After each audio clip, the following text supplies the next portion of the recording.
He's recording his favorite class. Let's go with, we're going to start like right away because we'll try to get things. Normal schedule and best, you get to have actual best today. And it's as normal, well, as much as you guys can make normal. And then, yes, we're getting to this scene today where Ponyboy keeps claiming I killed Bob, and that just really makes me smile. And this is my last Outsider shirt. Tomorrow I'll be wearing something else. I have the same sadness. As far as the sermons go, yes, that seems pretty accurate. If you want me to grade it before this weekend, email me, as I had one of you do, and I will grade that today. Or if you wait till this weekend, I will go through there and try to find any of the ones that are missing. So it's up to you whether you want to wait till the weekend or not. And then from there, Lard. Oh, just like with Outsiders, when we talked about spoilery things, as far as like Bob dying, or Johnny dying, or Dally dying, or other big things that happen. Or anything that dies. Or anybody that dies. In this book, there are also spoilers. So be careful with those of you who either A, read ahead, or B, know things. If you spoil book for others, I get to spoil things for you. Yay. And let's see, we got past that dude, Temple of Gold. We got to the creepy part. That was Finfo's favorite. She kept saying, I love this part. Then, I have never seen this movie, and I have no idea what that scene is, but that is awkward. And,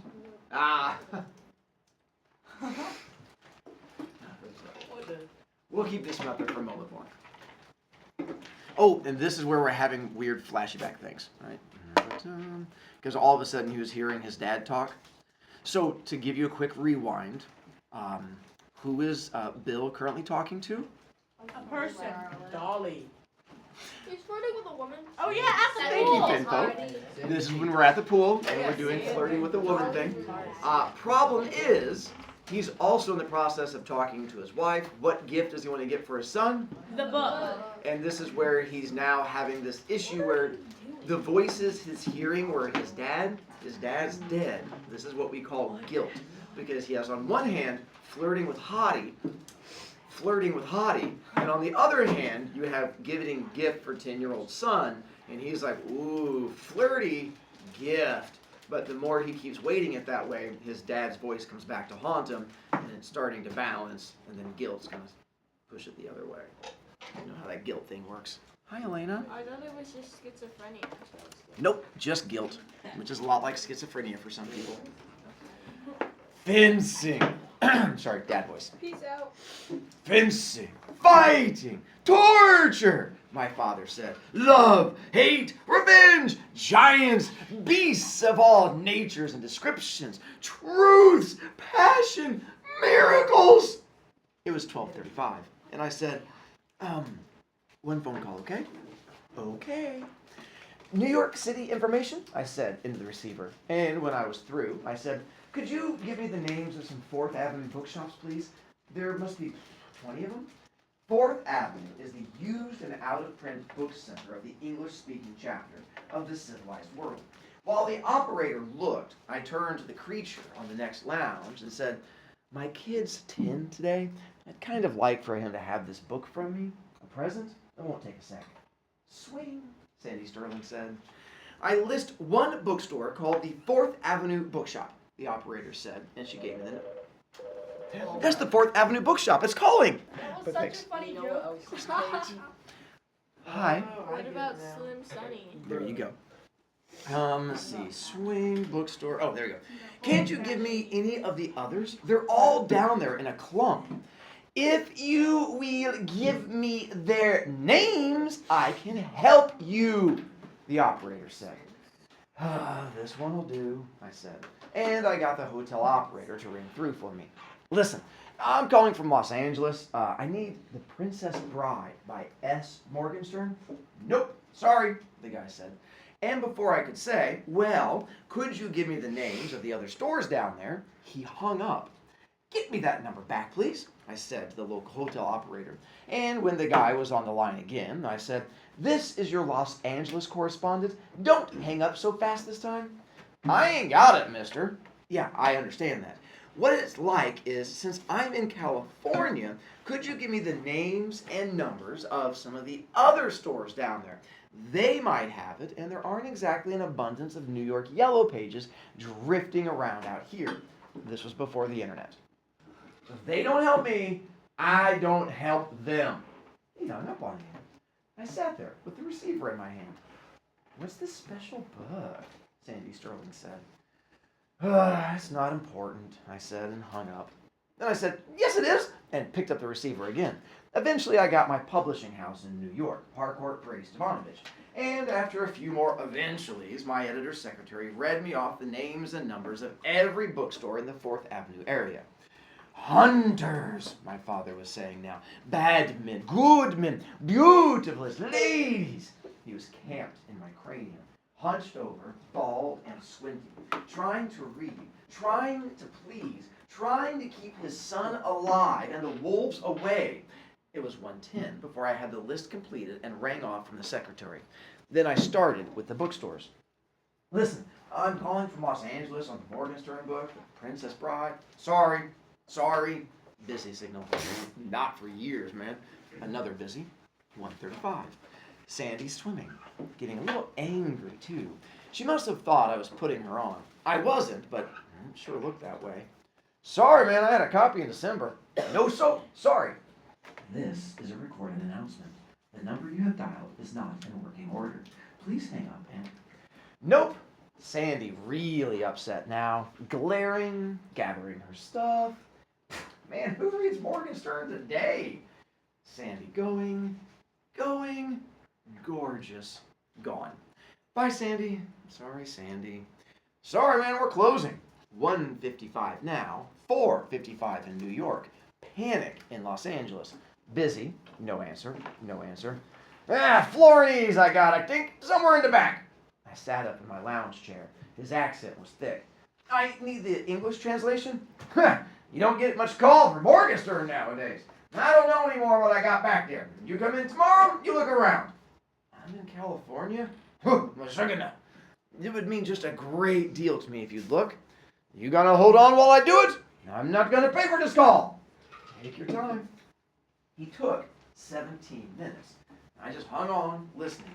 Every so often I'd hear a footstep or a crash of books or a grunt.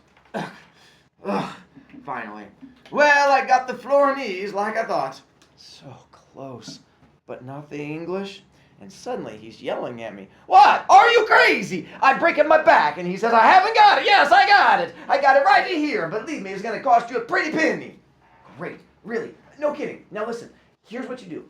Get yourself a cab. Tell him to take the books straight up to Park and Mr. California Mashugana. You listen now. It's coming up a blizzard, and I'm going no place. Neither are these books without money. $6.50 on the barrel each. You want the English? You gotta take the Flornese. And I close at 6. These books don't leave my premises without $13 changing hands. Don't move, I said, hanging up. And who do you call when it's after hours and Christmas is on the horizon? Your lawyer, Charlie. Charlie, I said when I got him, please do me this. Go to 4th Avenue, Abramowitz's, give him $13 for 2 books, taxi up to my house, tell the doorman to take them to my apartment, and yes, I know it's snowing. What do you say? This is such a bizarre request. I have to agree to do it. I called Abramowitz yet again. My lawyer is hot on the trail. No checks. You're all heart. I hung up and started figuring. More or less 120 minutes long distance at $1.35 per first 3 minutes, plus 13 for the books, plus probably 10 for Charlie's taxi, and plus probably 60 for the time, came to $250. All for my Jason to have the Morgenstern. I leaned back and closed my eyes. $250. Not to mention 2 solid hours of torment and anguish. And let's not forget Sandy Sterling. It was a steal. They called me at 7:30. I was in my suite. He loves the bike. He's practically out of control. Babbo. And your books came. What books? I said. Chevalier was never more casual. The Princess Bride, in various languages, one of them. Fortunately, English.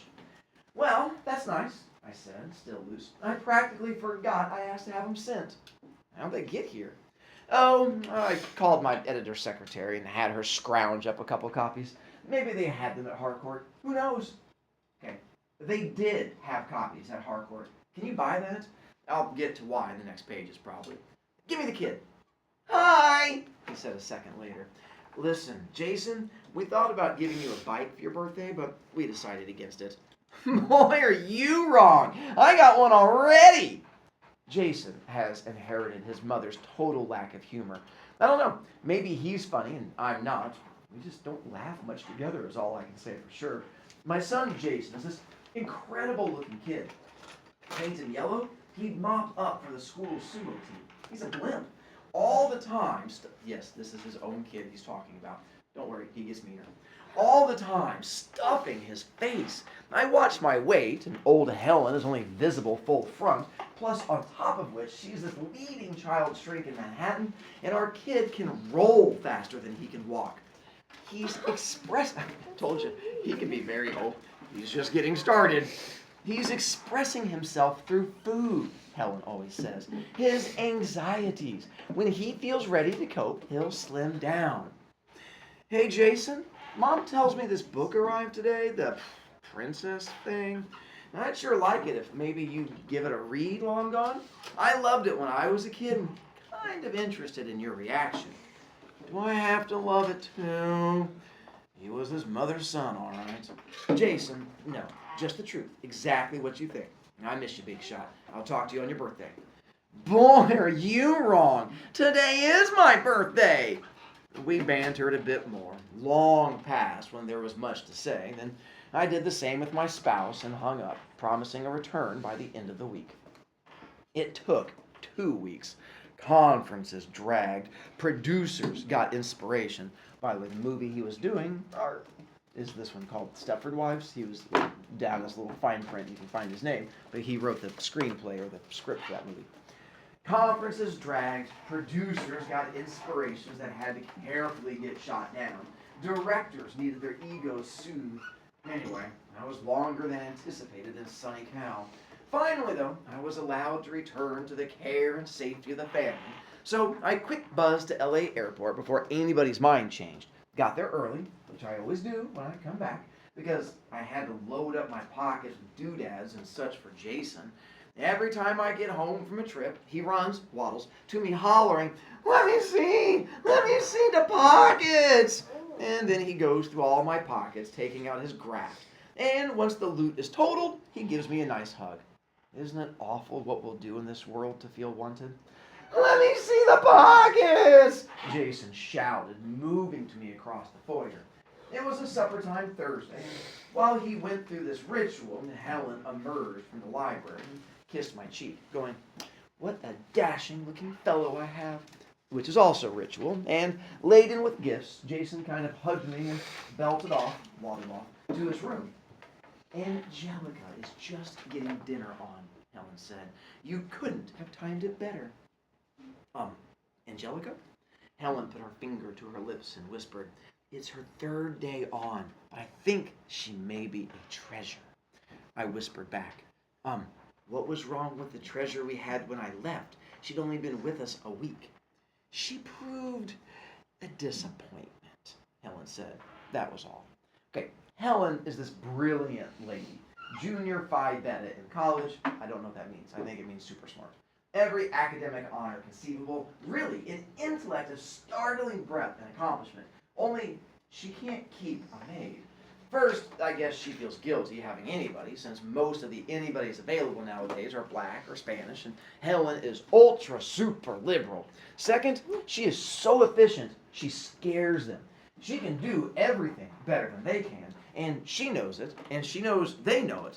Third, once she's got them panicked, she tries to explain, being an analyst, why they shouldn't be frightened. And after a good, solid half-hour ego search of Helen, they're really frightened. Anyway, we've had an average of 4 treasures a year for the last few years. We have been running in a bit bad luck, but it'll change, I said, just as reassuringly as I knew how. I used to heckle her about the health problem, but I learned that was not necessarily wise. Dinner was ready a little later, and with an arm around my wife and an arm around my son, I advanced toward the dining room. I felt, at that moment, safe, secure, all the nice things. Supper was on the table. Creamed spinach, mashed potatoes, gravy, pot roast. Terrific, except I don't like pot roast, since I'm kind of a rare meat man. But creamed spinach I have a lech for, so all in all, a more than edible spread was set across the tablecloth. We sat. Helen served the meat. The rest we passed. My pot roast slice was not terribly moist, but the gravy could compensate. Helen rang. Angelica appeared. Maybe she was 20, 18 years old, swarthy, slow-moving. Angelica, this is Mr. Goldman. I smiled. Hi. Waved a fork. She nodded back. Angelica, this is not meant to be construed as criticism, since what happened is all my fault. But in the future, we must both try very hard to remember that Mr. Goldman likes his roast beef rare. This was roast beef, I said. Helen shot me a look. Now, Angelica, there is no problem, and I should have told you more than once about Mr. Goldman's preferences. But next time we have boned rib roast, let's all do our best and make the middle pink, shall we? Sorry, that woman annoys me. Angelica backed into the kitchen, another treasure down the tubes. Remember now, we all three started this meal happy. Two of us are left in that state, Helen clearly being distraught. Jason was piling the mashed potatoes on his plate with a practiced and steady motion. I smiled at my kid. Hey, let's go a little easy on the, huh, fella? He splatted another fat spoonful onto his plate. Jason, they're just loaded. I'm really hungry, Dad, he said, not looking at me. Well, then fill up on the meat then, why don't you? Eat all the meat you want. I won't say a word. I'm not eating nothing, Jason said, and shoved his plate away and folded his arms and stared off into space. If I were a furniture salesperson, Helen said to me, or perhaps a teller in a bank, I could understand. But how can you have spent all of these years married to a psychiatrist and talk like that? You are out of the dark ages, Willie. Helen, the boy's overweight. All I suggested was he might leave a few potatoes for the rest of the world and stuff himself on this lovely prime pot roast your treasure has whipped up for my triumphant return. By the way, they have a very healthy relationship. Willie, I don't want to shock you, but Jason happens to have not only a very fine mind, but also exceptionally keen eyesight.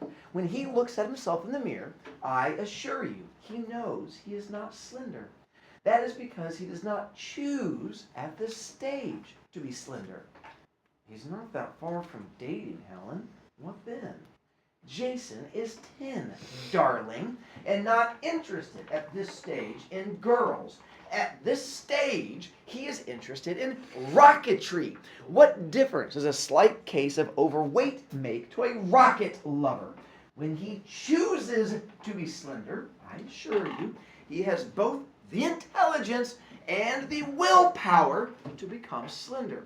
Until that time, please, in my presence, do not frustrate the child.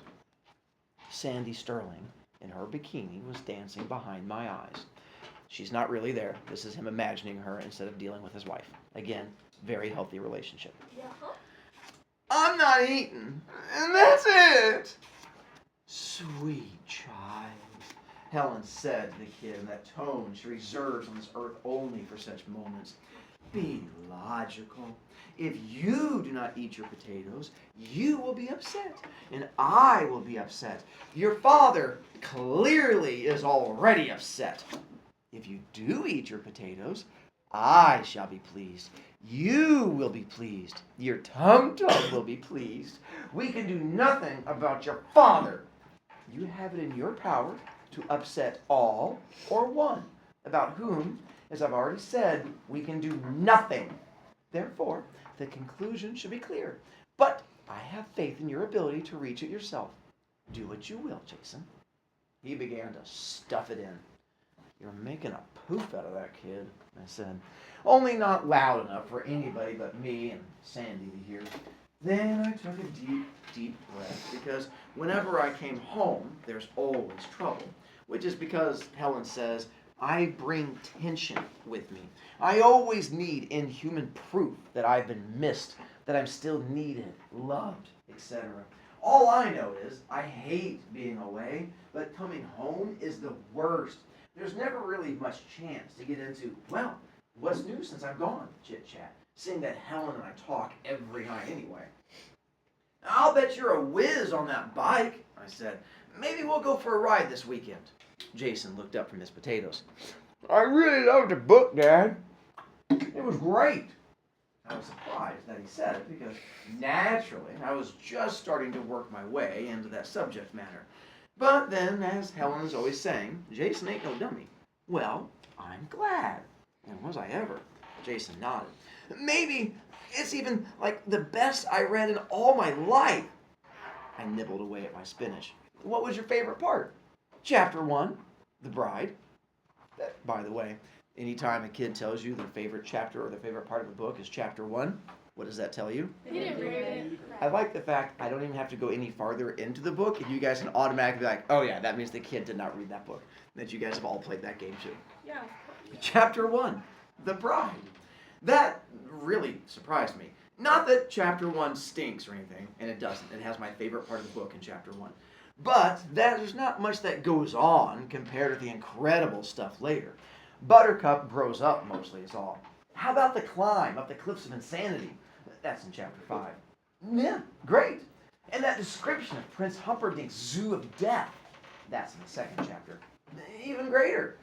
What knocked me out about it was that it's this very short little passage on the Zoo of Death, but yet somehow you just know it's going to figure in later. Did you get that same feeling? Uh-huh. Great. By then I knew he hadn't read it.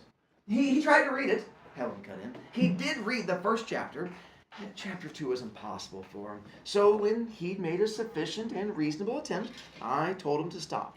Different people have different tastes. I told him you'd understand, Willie. Of course I understood. I just felt so deserted, though. I didn't like it, Dad. I wanted to. I smiled at him. How could he not like it? Passion, duels, miracles, giants, true love. You're not eating the spinach either? I got up. Time change. I'm not hungry. She didn't say anything until she heard me open the front door. Where are you going? If I'd known, I would have answered. I wandered through December, no topcoat. I wasn't aware of being cold, though. All I knew is I was 40 years old and didn't mean to be here when I was 40. Locked with this genius shrink wife and this balloon son. It must have been 9 p.m. when I was sitting in the middle of Central Park, alone. No one near me, no other bench occupied.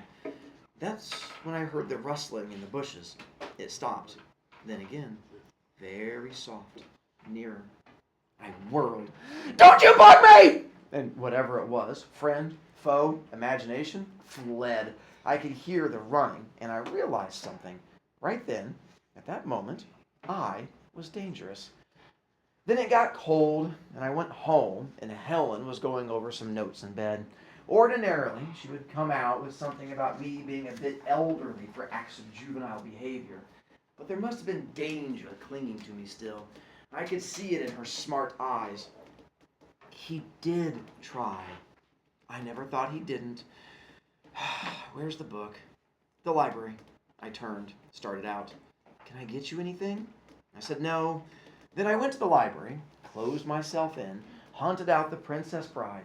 It was pretty good shape, I realized as I checked the binding, which is when I saw it was published by my publishing house, Harcourt Brace Jovanovich, which was before that. They weren't even Harcourt Brace and World yet, just plain old Harcourt Brace, period. I flicked to the title page, which was funny. Since I'd never done that before, it was always my father who'd done the handling. I had to laugh when I saw the real title, because right there it said, The Princess Bride, S. Morgenstern's classic tale of true love and high adventure. You had to admire a guy who called his own brand new book a classic before it was published and anyone else had a chance to read it. Maybe he figured if he didn't do it, nobody would. Or maybe he was just trying to give the reviewers a helping hand. I don't know. I skimmed the first chapter, and it was pretty much exactly as I remember it. Then I turned to the second chapter, the one about Prince Humperdinck and that little kind of tantalizing description of the Zoo of Death. That's when I began to realize the problem. Not that the description wasn't there, it was, and again, pretty much as I remembered it. But before you got to it, there were maybe 60 pages of text dealing with Prince Humperdinck's ancestry and how his family got control of Flor and this wedding and that child begatting this one. Over here, who then married somebody else. And then I skipped to the third chapter, the courtship, and that was all about the history of Gilder and how that country reached its place in the world. The more I flipped on, the more I knew. Morgenstern wasn't writing any children's book. He was writing a kind of satiric history of his country and the decline of the monarchy in Western civilization. But my father only read me the action stuff, the good parts. He never bothered with the serious side at all. Yeah. Bar what? 4 minutes. Foreman? Oh, her? Yeah, you have her. We'll miss you. About 2 in the morning, I called Hiram in Martha's Vineyard. Hiram Hayden's been my editor for a dozen years, ever since Soldier in the Rain, and we've been through a lot together, but never any phone calls at 2 in the morning. To this day, I know he doesn't understand why I couldn't wait until baby breakfast. You sure you're all right, Bill?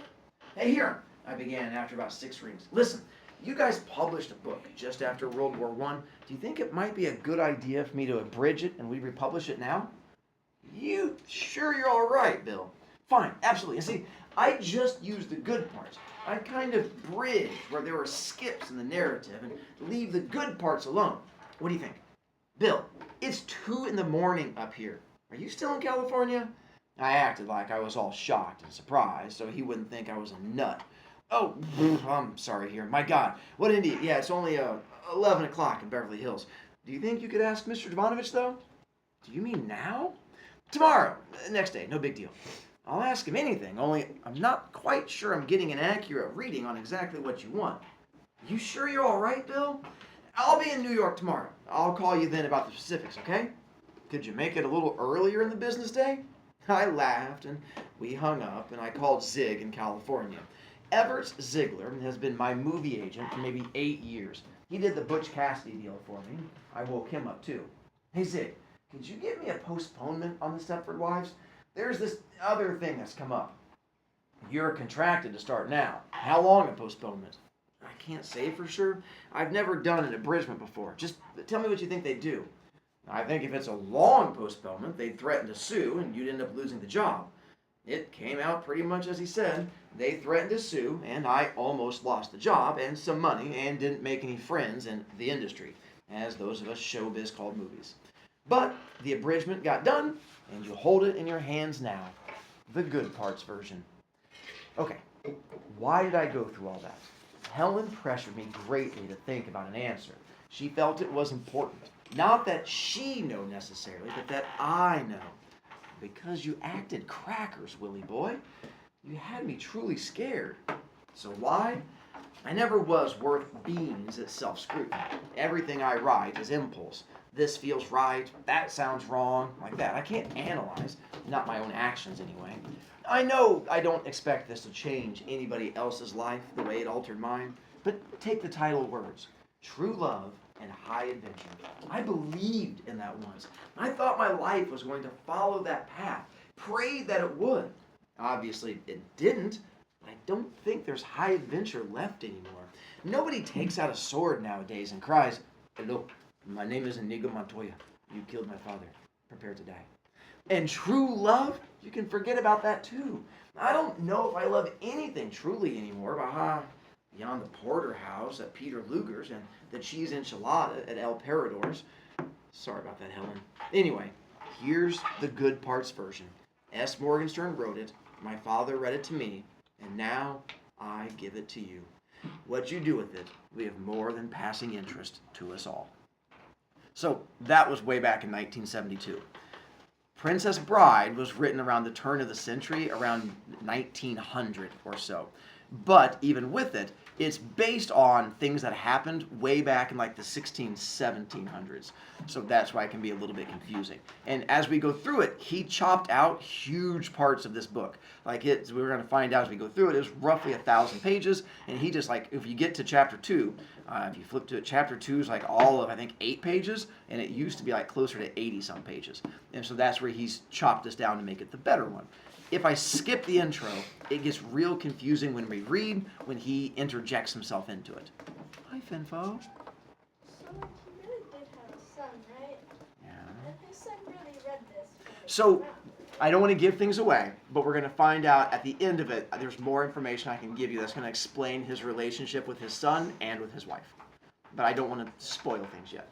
Is he like probably? Yeah, so you're saying that would probably not go over well? Yeah. We're going to talk about that. That is part of the issue. Jude! That whole family is terrible. The wife is terrible. The father is terrible. The kid is a big bad. Well, wouldn't it make sense if both the dad has issues and the mom has issues? I mean, usually the apple doesn't fall far from the tree. So, but if it helps, as I was saying over here, Jason actually turns out okay. We find out at the end, there's like this postscript where we find out more about it, and I'll give you the spoiler. Jason's actually turns out to be a much healthier person than you would think so, given what he comes from. Jason My husband don't Momoa? want to read the book now because he's a terrible person. He's just snarky. Not everyone who's snarky and sassy is awful. No, because you're nice, but this is your nice. He's That preventing dude his is inner cheating on his child. cardiac arrest. He didn't actually cheat. He just awkwardly stared. I And bet you do that talk. too. No. Oh. Caroline? I just want to say that, like, that I think that Jason is going to go into cardiac arrest. They actually do talk about his heart, but in a different way. Interesting. Oh, he girl. Henry, Does Jason grow up to be Jason Momoa, aka did you already read ahead? the Garbage Man Garrison? Yes. from a Minecraft Even though he was born in 1962 and somehow magically he's still in his 30s in the 2000s, it's crazy. It's like magic. Hi, Evan. Oh, put your hand down. I was gonna ask the same Oh, thing. okay. Yes, well, hi, Elena. I just got to Princess Norina. Shh, don't talk about her haircut. Yeah, I hate Helen. She's so annoying. Yeah. you hate how what's annoying? Him? Helen. Oh, don't. Helen does not pop up much more throughout the book except for him to. He does make some random attacks on her, but that's about it. But again, Helen is different. I felt the same way. So the rest I think Helen is correct. Like, I fully support the So, as you turn page, this is where the Princess Bride begins. Now, Morgenstern's personality helped shape Goldman. Like, because he grew up hearing this, I will tell you, Goldman's snarkiness, I think, comes from Morgenstern's snarkiness. And so, this whole thing is he's retelling the history of his country, but he's doing it sort of like a children's book, and he does it by making fun of all the characters. Which, again, is why I kind of like it. This book also probably shaped some of my personality also. These are characters I'll come back and help you out with. In case you were wanting to know these two countries we're going to get into, they're up here. Well, they were. They're not in existence anymore. But back in the European times, this is where